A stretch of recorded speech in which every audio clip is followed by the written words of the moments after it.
Hey again, in this video, I'm gonna share with you the 3 major myths and top mistakes that are preventing women from experiencing healthy, symptom-free menstrual cycles. So let's get into it. Myth number 1 is that period pain and PMS are normal. Busted.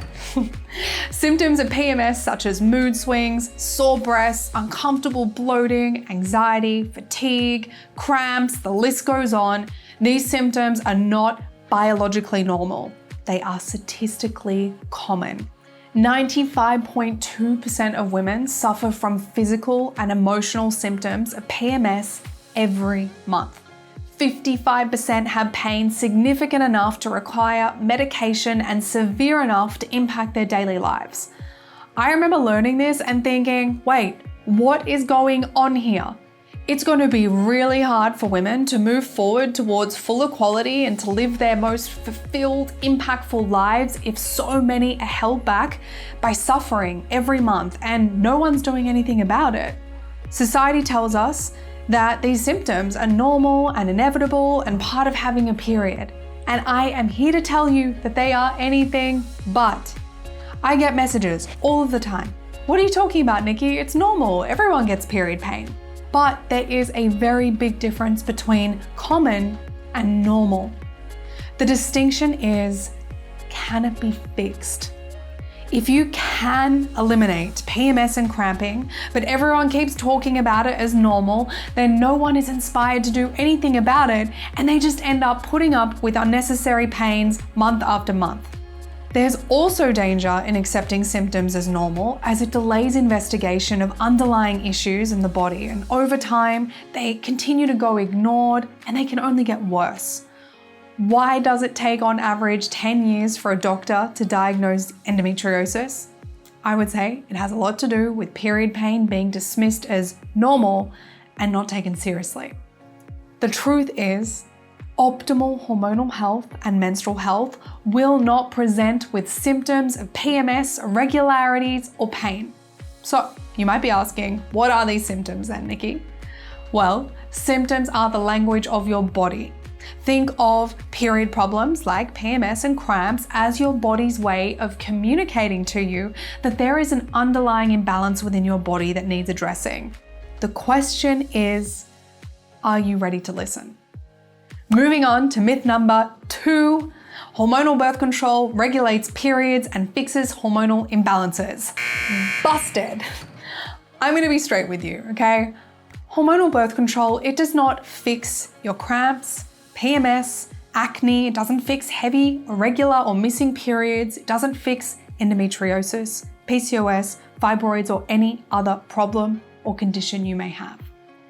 Yes, it can temporarily relieve symptoms for you as it works to suppress symptoms by mostly shutting down natural hormone function and ovulation. However, hormonal birth control is really the perfect example of a quick fix, where a pharmaceutical is preferable over real behavioral change and where a treatment is valued over prevention. If you want to eliminate your symptoms, it really involves making behavioral changes and really having a preventative mindset. But birth control, it's offered as a fix-all that is going to make all of your troubles go away. But what most doctors don't say enough is that they can come with serious side effects that shouldn't be overlooked and really should not be dismissed as normal either. The problem is that criticism of hormonal birth control is deemed as irresponsible. Any woman out there sharing an experience that isn't all sunshine and rainbows is shunned and dismissed. And it's this silencing of open and honest discussion that causes women to suffer in silence.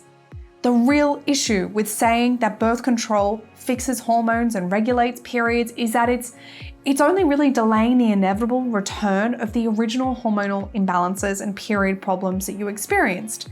When you do decide to come off it, you end up back to where you started, your symptoms return, and sometimes often even worse. I don't know about you, but when symptoms return after you stop using a medication, I'd say it is pretty obvious that it was never a real fix in the first place. Long-term healing starts when you begin addressing the root cause of symptoms and really understanding what's actually influencing your hormonal health and periods.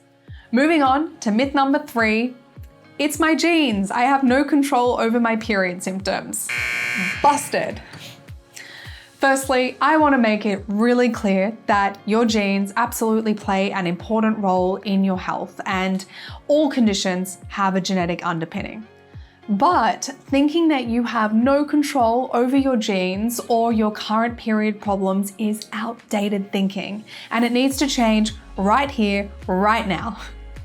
Your daily lifestyle choices, from the food you eat, exercise habits, sleep quality, stress levels, social connection with others, emotional state, exposure to toxins, the list goes on. All of these can cause changes in the way your genes work and express.